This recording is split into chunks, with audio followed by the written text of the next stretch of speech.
त्या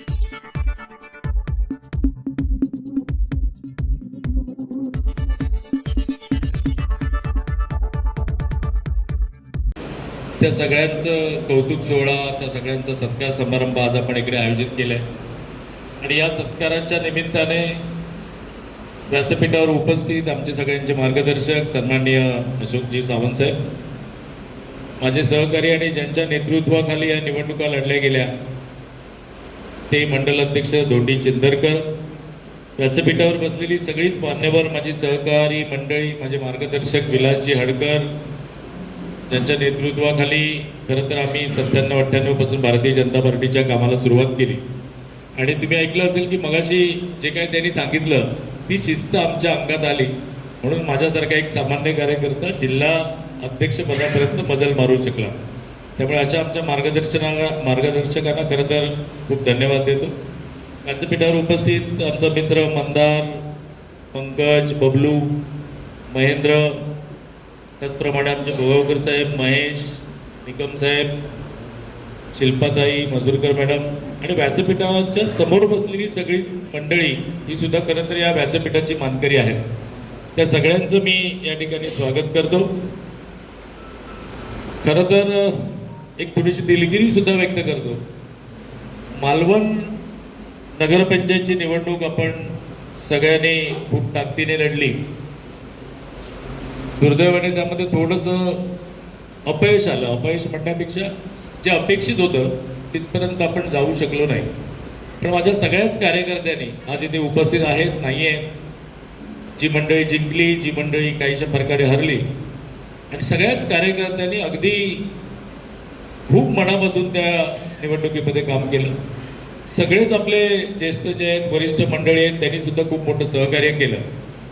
पण तो निवडणुकीतला पराभव कार्यकर्त्यांना, तुमचं नेतृत्व करणाऱ्या आमच्यासारख्या मंडळींना थोडासा लागला आणि त्यानंतर अनेक घडामोडी जिल्ह्यामध्ये झाल्या आणि या सगळ्या विषयामध्ये माझे जे मित्र विजयी झालेत किंवा ज्यांना थोडक्यात पराजयाला सामोरं जावं लागलं, अशांची खरं तर इंडिव्हिज्युअल भेट झाली पण अशा जाहीरपणे भेट झाली नव्हती. त्यासाठी माझ्या सगळ्या सहकार्यांनी मला क्षमा करावी. त्यानंतर असं आम्ही ठरवलं होतं की या निवडणुकीनंतर लगेच आलेल्या या निवडणुकीमध्ये 100% विजय आपण मिळवायचा आणि माझे सगळेच आपण कार्यकर्ता मंडळी या सगळ्यांनी ते खरं करून दाखवलं आणि म्हणून आज खूप आनंदाचा दिवस आहे. आणि मगाशी जसं म्हणाले व्यासपीठावरची मंडळी, त्याप्रमाणे सगळ्याच कार्यकर्त्यांना धन्यवाद दिले पाहिजेत. आपले सगळेच नेते म्हणजे ज्यांच्या नेतृत्वाखाली आपण लढलो ते सन्मान्य राणेसाहेब असतील, सन्मान्य चव्हाण साहेब, प्रदेशाध्यक्ष आपले, पालकमंत्री नितेशजी राणेसाहेब, युतीमध्ये होतो, आमदार सुद्धा आपल्यासोबत होते, सन्मान्य निलेशजी राणेसाहेब आणि सगळीच प्रमोदजी जठारे या निवडणुकीचे प्रमुख होते. हे सगळ्याच मंडळींचं सहकार्य या निवडणुकीला चांगल्या पद्धतीने लाभलं आणि आपण या विजयापर्यंत गेलो. आता हा विजय झाला आणि जसं मगाशी महेश म्हणाला तसं प्रत्येक मतदारसंघामध्ये आपल्या कमळ निशाणीचं एक अस्तित्व आपण अधोरेखित केलं आणि या सगळ्या विजयानंतर पुढची 3 वर्ष, पुढची 4 वर्ष ही संघटना बांधणीची वर्ष म्हणून आपण त्यामध्ये काम करणार आहोत. त्यामुळे निश्चितपणे या सगळ्या तुम्हा कार्यकर्त्यांचा मला अभिमान आहे की थोडंसं प्रत्येक ठिकाणी परिस्थिती अनुकूल होती का, तर त्याचं उत्तर नाही असं नाही असं आहे. प्रतिकूल परिस्थिती होती, काही छोट्या मोठ्या गोष्टी होत्या, पण या सगळ्यावर मात करत आपण सगळ्यांनी एक मोठा विजय मिळवलेला आहे आणि तो विजय जिल्ह्यातल्या भारतीय जनता पार्टी असेल किंवा एकूणच राजकारणामध्ये एक चांगल्या चर्चेचा विषय आहे. महायुती म्हणून आपण विरोधकांनाच या मालवण तालुक्यामध्ये कुठलंही स्थान ठेवलं नाही. म्हणजे जिल्हा परिषदेच्या सगळ्या जागा 6च्या 6 आणि पंचायत समितीच्या 12 जागा या आपण महायुतीमध्ये जिंकलेलो आहोत. आपल्याला जे काही आपल्या वाट्याला आलेलं होतं तिथे आपण 100% देण्याचा प्रयत्न केला आणि आपण त्यामध्ये यशस्वी झालो. खरं तर मालवण तालुक्याबद्दल एक विशेष आस्था आहे. माझ्याकडे 14 मंडळ आहेत आणि या सगळ्या 14 मंडळाचं नेतृत्व करताना जसं आता अशोकजी सावंत म्हणाले की प्रत्येक वेळी जिल्हाध्यक्ष म्हणून प्रत्येक कार्यकर्त्याला न्याय देणं किंवा प्रत्येक नेत्याच्या भूमिकेशी सुसंगत राहणं, समन्वय ठेवणं ही तशी जिगरीची गोष्ट असते. पण मालवण तालुक्याचं विशेष मला कौतुक आहे. विकास कामं असतील, त्याने आग्रह केला, त्यांनी मागणी केली, पण जे काही आम्ही देऊ शकलो तितक्यामध्ये ती लोक समाधानी आहेत. इतर ठिकाणचा विषय आहे की प्रत्येक कार्यकर्त्यांनी नेहमीच ही कामं झाली नाही, या निवडणुकीला कसं सामोरं जायचं ते काम झालं नाही, मग ती वैयक्तिक स्वरूपाची असतील, विकास कामं असतील, असा जितकं पराकोटीचा आग्रह झाला, जितकं ऐकून घ्यावं लागलं तितकं मालवणमध्ये अजिबात ऐकावं लागलं. हा कार्यकर्त्यांचा खरं तर मनाचा मोठेपणा आहे. कारण आम्ही राज्यात सत्तेमध्ये आहोत, देशात सत्तेमध्ये आहोत, पालकमंत्री आपले आहेत, अनेक गोष्ट आपल्या बाजूने असताना कार्यकर्त्यांना खरं तर मोठ्या निधीची अपेक्षा होती. आणि मी फ्रँकली अगदी मनमोकळेपणाने कबुली करतो की पूर्ण आपण कार्यकर्त्यांच्या सगळ्या अपेक्षांना न्याय देऊ शकलो नाही. पण निश्चित अजून 4 वर्ष आपल्याकडे आहेत आणि त्या 4 वर्षाच्या काळामध्ये सन्मान्य राणेसाहेबांचा निधी असेल, आमदारांकडून भारतीय जनता पार्टीचा जो काही शेअर असेल आणि आपल्या DPTCतला विकास निधी असेल, या सगळ्याच्या माध्यमातून तुमच्या ज्या ज्या काही अपेक्षा आहेत, तुम्ही लोकांना जे काही शब्द दिलेले आहेत, त्या सगळे शब्द पूर्ण करण्याचा एक प्रामाणिक प्रयत्न माझ्याकडून राहील, आपल्या वरिष्ठांकडून राहील. यामध्ये कोणताही संदेह आपल्या कोणाच्या मनामध्ये असता कामा नये. भारतीय जनता पार्टीचा इतका मोठा विजय सिंधुदुर्ग जिल्ह्यामध्ये मगाशी एक उल्लेख केला की मी अध्यक्ष झाल्यानंतर यश आपल्याला मिळायला सुरू झालेलं आहे, चांगलं, पण तसं आणि माझ्या अध्यक्षपदाचा तसा दुरान्वयी संबंध नाही की ही सगळी पार्टी एकदा विस्तारित झाली आणि प्रत्येक कार्यकर्ता जवळपास भारतीय जनता पार्टीच्या विचारधारेशी समरस व्हायला लागला. आणि मी नाही तर राष्ट्र मोठं, त्यानंतर पक्ष आणि नंतर मी, अशा क्रमाने विचार करणं त्यांनी सुरुवात केल्यानंतर आपल्याला हा विजय मिळालेला. आपण लोकसभा जिंकली, आपण विधान परिषद जिंकली, विधानसभेच्या 3 जागा जिंकल्या, त्यानंतर ग्रामपंचायतचा विजय तर आहेच आणि त्यानंतर आपण नगरपंचायतचा विषय आला तर नगरपंचायतमध्ये सुद्धा आपण चांगली कामगिरी केलेली आहे. मालवणमध्ये कदाचित आपल्या अपेक्षा एवढं यश मिळालं नसेल, पण संपूर्ण जिल्ह्यामध्ये 4 पैकी आपण 2 नगराध्यक्ष, सावंतवाडीमध्ये भारतीय जनता पार्टीचं नगराध्यक्ष बसवणं हे साधारणतः आम्ही 2002 पासून बघतोय. विलासजी बरोबर अपेक्षा ठेवून होतो, त्या ठिकाणी आपल्याला नगराध्यक्ष भारतीय जनता पार्टीचा सोबळावर स्थापित करता आला, विराजमान करता आला. वेंगुर्ल्यामध्ये आपण आपलं मागचं यश होतं ते आणि थोडं उजळलं, 16+1 अशा पद्धतीचा आपल्याला विजय मिळाला आणि एकूण 77 सीट आपण नगरसेवक पदाच्या लढल्या, त्यापैकी एकट्या भारतीय जनता पार्टीचा वाटा हा 41 आहे. त्यामुळे नगरपंचायत निवडणुकीमध्ये सुद्धा आपण चांगल्या पद्धतीचा विजय मिळवला आणि जिल्हा परिषदने तर त्यावर मोहर उमटवली किंवा त्यावर कळस केला असं म्हणायला हरकत नाही. एकूण 50 सीटपैकी आपण 31 सीट लढल्या आणि भारतीय जनता पार्टीचा त्यातला वाटा हा 27 आहे.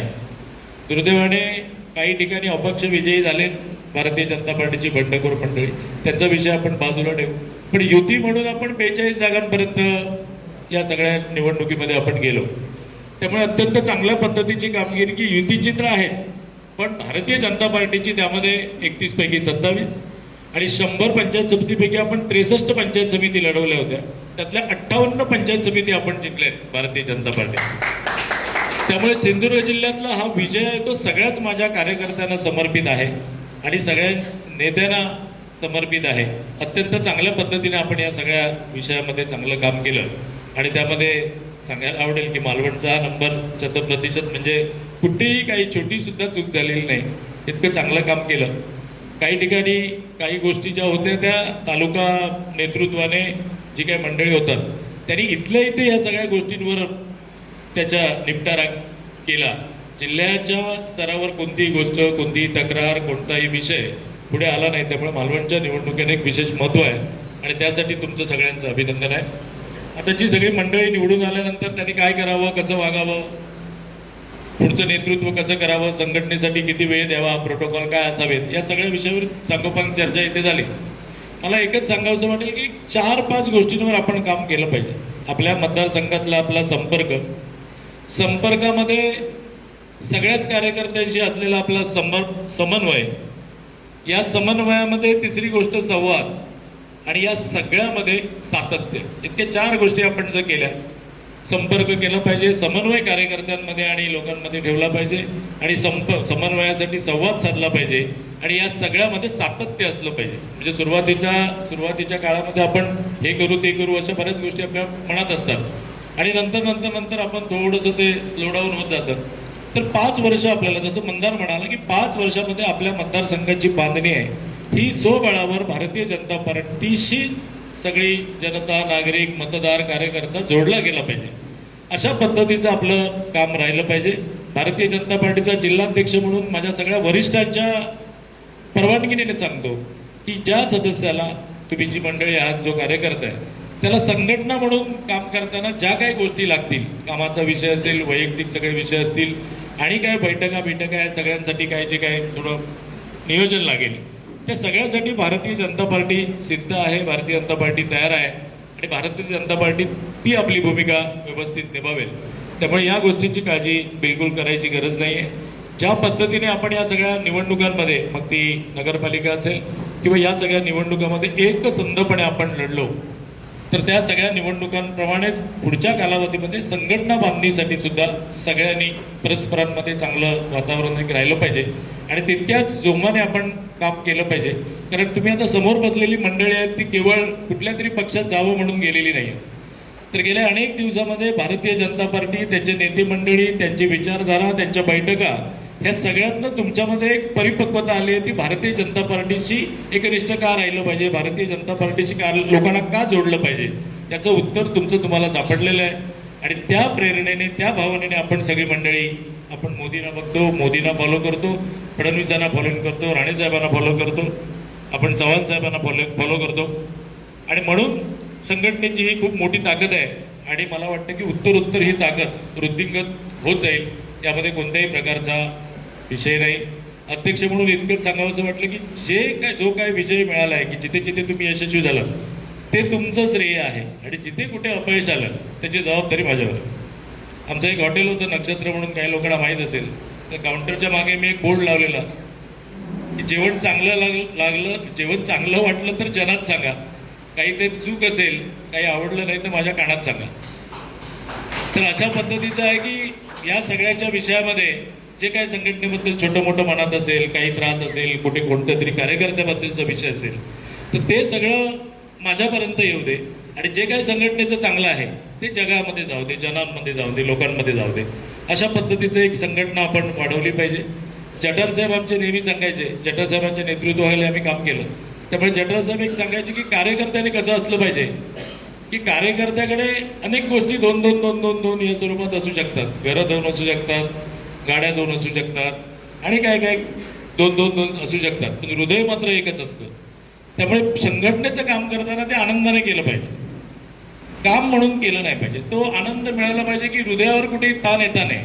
त्यामुळे एखाद्या व्यक्तीविषयी, एखाद्याविषयी, सहकार्याविषयी मनामध्ये कुठलाही ग्रह असेल तर तो त्या बैठकीनंतर, त्या दिवसानंतर, त्या कामानंतर, त्या विषयानंतर तो मनातून काढून टाकला पाहिजे. घरी जाताना एकदम आनंदी मनाने आपण गेलं पाहिजे, कारण शेवटी हृदयातून सगळी नाती जोडलेली असतात आणि त्यामुळे सगळ्याच कार्यकर्त्यांनी याच्यापुढे या गोष्टी ठेवल्या पाहिजेत. अनेक आम्ही सुद्धा काम करताना प्रामाणिक प्रयत्न करतो की सगळ्यांना समाधानी करण्याचा, सगळ्यांना सांभाळून घेण्याचा, पण हे सगळेच प्रयत्न यशस्वी होतात असं नाही. किंवा मी माझ्या अँगलने विचार करतो, अनेक लोक आपापल्या अँगलने विचार करतो, पण असं प्रत्येक कार्यकर्त्याच्या बाबतीत, प्रत्येक नेत्याच्या बाबतीत होतं. त्यामुळे एक छोटीशी गोष्ट आहे, त्या गोष्टीमध्ये आपण बघितलं असेल की गरुड ज्यावेळी भरारी घेतो, गरुड ज्यावेळी वर उंच आकाशात झेपावत असतो, त्यावेळी त्याच्या पाठीवर एक कावळा बसलेला असतो आणि तो सारखा आपल्या टोचेने त्याच्या मानेला टोचत राहतो आणि त्याला तो बेजार करतो. पण कधीही तो गरुड तुम्ही बघितला असेल तर तो कधी विचलित होत नाही, त्या सगळ्या त्रासाचं काही अवडंबर माजवत नाही. तो उडत राहतो आणि एका विशिष्ट उंचीवर गेल्यानंतर कावळ्याला ते काय वातावरण, तो काय तिथला ज्याच्यामध्ये श्वास घेणं त्याला अवघड होतं, ते इतक्या उंचीवर गेल्यानंतर कावळा आपोआप खाली पडतो आणि ह्याची भरारी हे होतं. मनात आणलं असतं तर गरुडाने 1-2 हेलकावे घेऊन कावळ्याला खाली पाडू शकला असता, पण तो त्या गोष्टीमुळे विचलित होत नाही, त्या गोष्टीला फारसा महत्त्व देत नाही. तसं कार्यकर्त्याच्या मागे सुद्धा काही, प्रत्येक चांगलं काम करणाऱ्या माणसाच्या मागे काही ना काही असतं, काही टीका टिप्पणी सगळं असतं. मला वाटतं राजकारणामध्ये या सगळ्या गोष्टी आपण सहन करायला शिकलं पाहिजे. सहन करण्यापेक्षा त्याकडे दुर्लक्ष केलं पाहिजे, त्याला काळ हेच उत्तर असतं. आणि अशा पद्धतीने काम केल्यामुळे आज भारतीय जनता पार्टी 2 खासदारांपासून इथपर्यंत आली आहे. संपूर्ण देशभरामध्ये इतक्या चांगल्या पद्धतीचं, म्हणजे सलग 12 वर्ष चांगल्या पद्धतीचं शासन देणं ही काही सोपी गोष्ट नाही आहे. प्रत्येक या भारतीय जनता पार्टीच्या अंत्योदयाच्या विचाराने प्रेरित झालेला सगळा कार्यकर्ता, संघाच्या विचारधारेशी सुसंगत आणि सुस्वरूप असं काम सगळ्यांनी केलं, म्हणून आपण आज एकही राज्य, उरलेली सगळी राज्य सुद्धा पुढच्या कालावधीमध्ये भारतीय जनता पार्टीच्या अधिपत्याखाली येतील आणि एक चांगलं काम या सगळ्यामध्ये उभं राहील. याच विश्वासासह आपण सुद्धा सुंदर पद्धतीने काम करू. पार्लमेंट टू पंचायत असा जो आपला नारा होता तो खऱ्या अर्थाने आता इथे पूर्ण झालेला आहे. आपल्याकडे 65 ग्रामपंचायती आहेत आणि त्या 44 त्यातल्या 42 ग्रामपंचायत सध्या भारतीय जनता पार्टीच्या आपल्या सगळ्या सरपंचांच्या अधिपत्याखाली. पुढच्या कालावधीमध्ये या सगळ्या ग्रामपंचायतींवर 100% आपल्याला जे पार्लमेंट टू पंचायत करायचं, त्या सगळ्या पंचायत हे लक्ष ठेवलं पाहिजे आणि अत्यंत चांगल्या पद्धतीचं काम केलं पाहिजे. या सगळ्या युतीमध्ये आमच्या सगळ्या नेत्यांचं पुन्हा एकदा मी जाहीर आभार मानतो. सन्मान्य राणेसाहेबांच्या नेतृत्वाखाली आपण ही युती केली होती. चव्हाण साहेबांचं मार्गदर्शन होतं आणि बाकी सगळ्या आपले पालकमंत्री असतील, नितेशजी राणेसाहेब, निलेशजी राणेसाहेब, जठार साहेब आणि सगळीच मंडळी, दीपकभाई केसरकर यांचाही उल्लेख केला पाहिजे जिल्हा म्हणून. त्या सगळ्यांना पुन्हा एकदा धन्यवाद देतो. ज्या सगळ्या मतदारांना धन्यवाद देतो, सगळ्या कार्यकर्त्यांना धन्यवाद देतो. आपले काही हितचिंतक कदाचित आपल्या पार्टीत नसतील, आपल्यासोबत काम करत नसतील, पण भारतीय जनता पार्टीच्या विचारधारेला मान देणारे आहेत, मोदीजींना मांडणारे आहेत, या लोकांनी सुद्धा आपल्याला मतदान केलेलं आहे. तर या सगळ्याच मतदारांना पुन्हा एकदा धन्यवाद देतो. सगळ्याच विजयी उमेदवारांना पुन्हा एकदा शुभेच्छा देतो. ज्यांना काही अपयश आलेलं आहे नगरपालिकेमध्ये, त्यांनी सुद्धा ते खऱ्या अर्थाने आमच्या दृष्टीने आमचे नगरसेवकच म्हणून आम्ही त्यांच्याकडे बघतो, तर त्यांनी सुद्धा जोमाने आपण नगरसेवक असल्याप्रमाणे काम करावं आणि तुमचे जे सहकारी नगरपालिकेमध्ये गेले आहेत, मंदारवाडी मंडळी, ती तुम्हाला तितक्याच प्रेमाने, तितक्याच सहकार्याने आणि तितक्याच चांगल्या पद्धतीने तुम्हाला सहकार्य करतील. अशा पद्धतीने पुन्हा एकदा आपणा सगळ्यांचं आभार मानतो. आज हा चांगला कार्यक्रम आयोजित केल्याबद्दल मंडळ अध्यक्ष आणि बाकी त्यांच्या सहकार्यांचे आभार मानतो आणि आपणा सगळ्यांची रजा घेतो. जय हिंद, जय महाराष्ट्र.